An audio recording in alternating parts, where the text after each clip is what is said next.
நல்ல படிப்பு இருக்கு, பிசினஸ் தொடங்க துடிப்பு இருக்கு, ஆனா ஐடியா இல்லையா?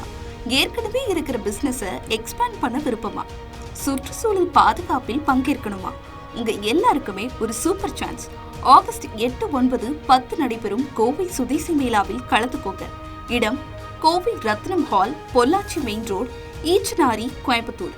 மாறப்போகும் தலையெழுத்து உங்களுக்கு மட்டுமில்ல, இந்தியாவுக்கும் தான். உடனே ரிஜிஸ்டர் பண்ணுங்க. மேலும் தகவலுக்கு 97741111 என்ற எண்ணை அணுகவும். சேலம் மாநகராட்சியில் திமுக கவுன்சிலரின் கணவர் தூய்மை பணி மேற்பார்வையாளரை தாக்கும் வீடியோ காட்சி வைரலாக பரவி வருகிறது. இது தொடர்பான விவரங்களை செய்தியாளர் கண்ணன் வழங்க இருக்கலாம். கண்ணன், என்ன நடந்தது விவரம்? வணக்கம் பிரகாஷ். சேலம் கிச்சிப்பாளையம் பகுதியைச் சேர்ந்தவர் மூர்த்தி. இவர் மாநகராட்சியின் தூய்மை பணி மேற்பார்வையாளராக பணியாற்றி வருகிறார். இவர் கடந்த வாரம் வேறொரு வார்டில் பணியாற்றினார். இந்நிலையில் தமிழகத்தில் ஆட்சி மாற்றம் ஏற்பட்ட பின் தற்போது இவர் 48வது வார்டு கவுன்சிலராக 48வது வார்டு மேற்பார்வையாளர் நியமிக்கப்பட்டுள்ளார். இவர் இன்று காலை 6:30 மணிக்கு லைன் ரோடு பகுதியில் சென்றபோது அங்கு டீக்கடையில் நின்று கொண்டிருந்த 48வது வார்டு திமுக கவுன்சிலர் விஜயாவின் கணவர் ராமலிங்கம் மூர்த்தியை அழைத்துள்ளார். அப்போது மூர்த்தி அவரிடம் சென்று கேட்டபோது சாக்கடை குப்பைகளை ஏன் சரிவர அள்ளவில்லை என சரமாரியாக கேள்வி எழுப்பிய நிலையில் மூர்த்தியும் பதிலளித்துள்ளார். அப்போது ஆத்திரமடைந்த ராமலிங்கம் மூர்த்தியை நெஞ்சில் கை போட்டு 2 முறை தள்ளியுள்ளார். அது மட்டுமின்றி ஆபாச வார்த்தைகளாலும் வாயில் வெளிவராத வார்த்தைகளால் அந்த அளவுக்கு ரொம்ப ஆபாசமாக பேசியுள்ளார். அது மட்டுமின்றி அவரை மீண்டும் சரமாரியாக செவிட்டில் அடித்துள்ளார். அப்போது ஆத்திரமடைந்த மூர்த்தி தான் இருசக்கர வாகனத்தை எடுத்துச் செல்ல முயன்ற போது அதனையும் தடுத்து மீண்டும் தாக்குதலில் ஈடுபட்டுள்ளார். அதாவது பொதுமக்கள் அதிகம் கூடக்கூடிய டீ கடையில் அனைவர் முன்னிலும் தாக்கப்பட்ட சம்பவம் பெரும் அதிர்ச்சியை ஏற்படுத்தியுள்ளது. தற்போது இந்த சிசிடிவி வீடியோ காட்சிகள் தற்போது சேலத்தில் வைரலாகி வருகிறது. இது குறித்து மூர்த்தி சிசிடிவி வீடியோ காட்சிகளுடன் அம்மாப்பேட்டை, அதாவது செவ்வாய்ப்பேட்டை போலீஸ் ஸ்டேஷனில் புகார் அளித்தார்.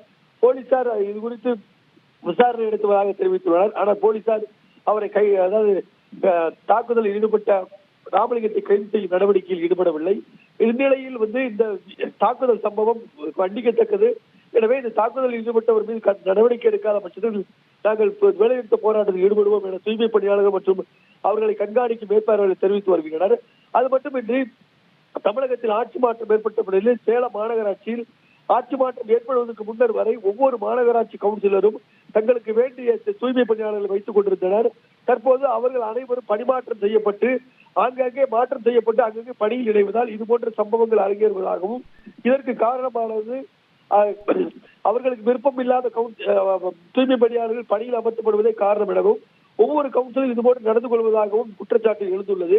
எனவே மாநகராட்சி நிர்வாகம், அதாவது மாநகராட்சி கமிஷனர் இந்த விவகாரத்தை தலையிட்டு உடனடியாக நடவடிக்கை எடுக்க வேண்டும் எனவும் கோரிக்கை விடுக்கின்றனர். அது மட்டுமின்றி தற்போது தாக்குதலில் ஈடுபட்ட ராமலிங்கத்துக்கு இது ஒன்று புதிதல்ல. கடந்த சில மாதங்களுக்கு முன்பு கொண்டலாம்பட்டி மண்டல அலுவலகத்தில் தூய்மை பணியாளர்களிடம் பணத்தை பறிப்பது, அவர்களை விரட்டி செல்வது, அடிப்பது, தாக்குதல் என பல்வேறு சம்பவங்களில் ஈடுபட்டுள்ளார்.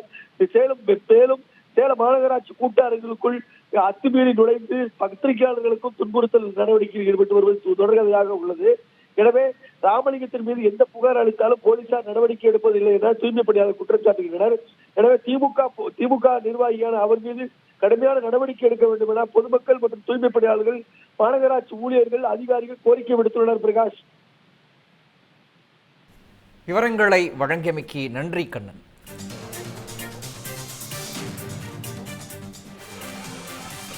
தமிழ் ஜனம் சேனலை சப்ஸ்கிரைப் பண்ணாம பார்த்துட்டு இருந்தீங்கன்னா மறக்காம சப்ஸ்கிரைப் பண்ணிடுங்க.